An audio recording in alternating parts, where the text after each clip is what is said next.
समुद्र तट पर समय बिताना एक अलग तरह का मजा है। लहरों के साथ ठंडी हवा। यदि बीच में समुद्री यात्रा होती है तो ये जीवन के लिए एक अलग आयाम जोड़ता है। समुद्र के बीच में अकेले नाव की सवारी करना जीवन के सबसे साहसिक चीजों में से एक हो सकता है। सच कहूं तो ये बहुत रोमांचक होगा, लेकिन कभी कभी ये रोमांच लोगों को खतरे में डाल देता है।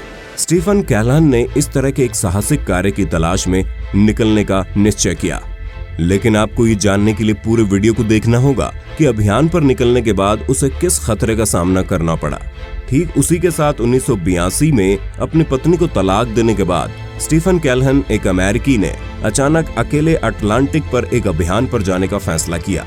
वो अपने जीवन में पहले भी कई बार समुद्र में जा चुका था, लेकिन इस बार उन्होंने एक अलग तरह के रोमांच की तलाश में अकेले समुद्री यात्रा पर जाने का फैसला किया। इस यात्रा को ध्यान में रखते हुए उन्होंने एक सुंदर सी नाव का निर्माण किया। लगभग 21 फीट लंबी इस नाव का नाम नेपोलियन सोलो था। वो अकेले यात्रा करने जा रहा था। इस कारण से यहाँ उन्होंने एक अमेरिकी टीवी शो के होस्ट के नाम पर अपनी नाव का नाम रखा, नेपोलियन सोलो। उन्होंने कुछ भोजन, एक कंपास, एक लाइफ बोट, एक फियर गन और एक स्फीयर गन के साथ अभियान पर निकलने का निश्चय किया। उन्होंने इंग्लिश पोर्ट ऑफ कॉर्नवॉल से अपनी यात्रा शुरू की। यहाँ से वो पहली बार बरमूडा गए। बरमूडा से उन्होंने इंग्लैंड के लिए अपनी यात्रा शुरू की। कैलहन वास्तव में इस सवारी पर एक बोट रेस का हिस्सा थे। ये नाव दौड़ पूरे अकेले नाविकों की नाव दौड़ थी, लेकिन स्पेन में इस नौका दौड़ में भाग लेने वाली नौका एक प्राकृतिक आपदा में गिर गई। परिणाम स्वरूप सभी को वहां अपनी प्रतियोगिता रद्द करनी पड़ी। इस प्राकृतिक आपदा में कई नावें क्षतिग्रस्त हो गई।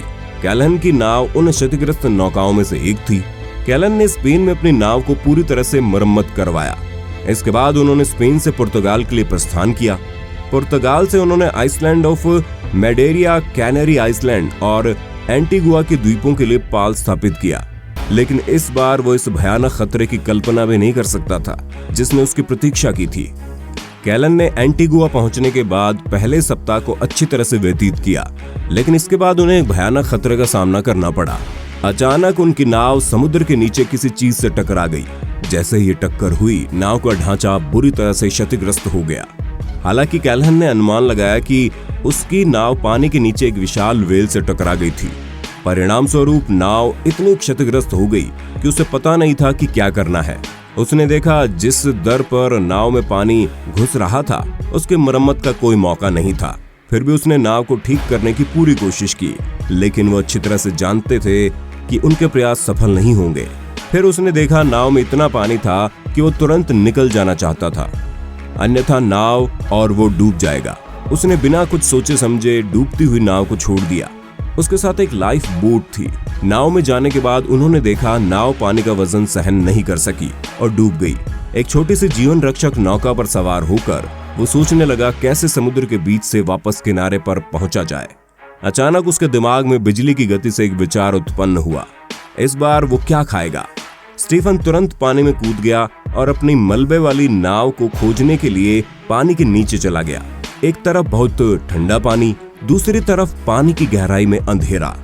इसी बीच उसने अपनी टूटी नाव को पानी की गहराई में पाया।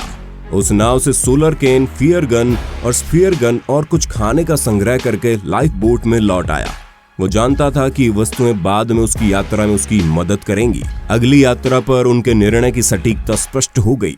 कैनरी द्वीप के पश्चिम में लगभग 400 मील की दूरी पर अटलांटिक महासागर के बीच में एक छोटी सी लाइफ बोट के साथ अपने जीवन को कैसे बचाएं, उसे बिल्कुल समझ में नहीं आया। उसके पास पर्याप्त पानी, पर्याप्त भोजन नहीं था। सबसे बड़ी बात यह है कि उसने अपना कंपास खो दिया है।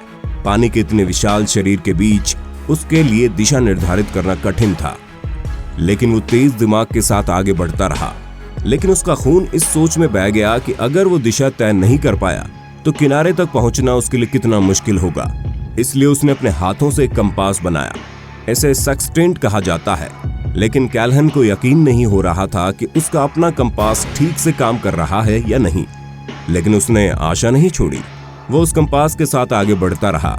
दूसरी ओर खाने और पीने का पानी धीरे धीरे कम हो रहा था। पानी के बाकी हिस्सों के साथ वो किसी भी तरह 2 सप्ताह गुजारने में सक्षम होगा। लेकिन उसके बाद फिर वो सोचने लगा पीने का पानी कैसे बनाया जाए। तभी उसे सोलर केन के बारे में याद आया। उसने महसूस किया कि इस उपकरण की मदद से समुद्र के पानी की क्षारीयता को कुछ हद तक कम किया जा सकता है। उसके बाद उसके लिए बड़ी चुनौती खुद के लिए भोजन प्राप्त करना था। इसके लिए कैल्हन को समुद्र की टाइगर फिश पर निर्भर रहना पड़ा। उन्होंने अपने स्फीयर गन के साथ कभी कभी कुछ पक्षियों का शिकार भी किया। इसके अलावा वो कुछ समुद्री मछलियों का शिकार करता था और अपने भोजन की व्यवस्था करता था। उन्हें जीवन रक्षक नौका पर खाना पकाने का अवसर नहीं मिला, इसलिए उन्होंने पक्षियों और मछलियों को कच्चा खाया। इस तरह के खतरों के बीच कैल्हन ने एक दिन आशा की एक झलक देखी। उसने अपने लाइफ बोट से थोड़ी दूरी पर एक समुद्री जहाज को देखा। वो जहाज को देखकर खुशी से झूम उठा। उन्होंने तुरंत अपने पास मौजूद फियर गन से एक संकेत भेजा। उसने सोचा कि ये उसके कठिन दिनों का अंत हो सकता है, लेकिन ये पूरी तरह से गलत साबित हुआ। जहाज पर मौजूद लोगों ने कैल्हन द्वारा भेजे गए सिग्नल को नहीं देखा। जहाज उसे छोड़कर चला गया। लगभग 1 महीना इसी तरह बिताने के बाद कैल्हन ने देखा कि उनकी लाइफ बोट की स्थिति बहुत अच्छी नहीं रही। वास्तव में मछली पकड़ने के दौरान बार बार घर्षण से जीवन रक्षक नौका का हिस्सा क्षतिग्रस्त हो गया था। निश्चित रूप से आप समझते हैं कि यदि इस विशालकाय महासागर के बीच में उसकी लाइफ बोट में किसी प्रकार की गड़बड़ी है तो परिणाम भयानक होंगे।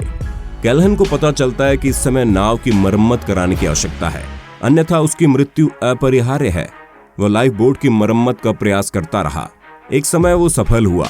इस प्रकार एक छोटी यात्रा के बाद उसे पता चलता है कि अब वो समुद्र में एक जगह आ गया है जहां भूखे शार्क घूम रहे हैं। अगर कोई शार्क लाइफ बोट पर हमला करता है तो उसकी मृत्यु निश्चित है। लेकिन इस बार उनकी किस्मत मददगार रही।